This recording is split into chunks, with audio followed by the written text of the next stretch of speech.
হরে কৃষ্ণা। গত 16 তারিখে জগতের নাথ এবং তার দাদা আর বোন সুভদ্রা মহারানী শ্রীমন্দির ছেড়ে রথে করে রাজপথে নেমেছিলেন শুধু ভক্তদের কৃপা করার জন্য। আরেকটা ব্যাপার আছে, তারা মাসির বাড়িতে বেড়াতে এসেছেন, গুন্ডিচা মাসির বাড়িতে। তো গুন্ডিচা মাসির বাড়িতে তারা 7 দিন থাকবেন। তো যারা রথে ভগবানকে দর্শন করেছেন তারা তো অনেক অনেক কৃপা পেয়েছেন জগন্নাথের। জগন্নাথ অনেক সন্তুষ্ট হয়েছিলেন। তো এখন যেহেতু জগন্নাথ মাসির বাড়ি গুন্ডিচা মন্দিরে আছে, তো এখনও আপনারা সবাই ভগবানকে দর্শন করুন এবং এই মনুষ্য জন্ম সার্থক করুন। ভগবানেতে অনেক সন্তুষ্ট হন ভগবান। বছরে এই 8 দিন 9 দিনই গুন্ডিচা মন্দিরে মাসির বাড়িতে থাকেন।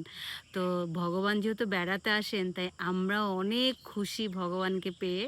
তো সবাই খুশি হয়ে ভগবানকে দর্শন করতে আসুন, ভগবানের জন্য কিছু উপহার নিয়ে আসুন। ভগবান অনেক অনেক খুশি হবে এবং আমাদেরকে অনেক অনেক খুশি করে দেবেন। আর আগামী 24 তারিখ উল্টো রথযাত্রা, সবাই সেদিনও থাকবেন কিন্তু রাজপথে জগন্নাথ বলদেব সুভদ্রা থাকবেন। তো আমরা তো অবশ্যই থাকবো, তাই না? হরি বল। ভালো থাকবেন সবাই।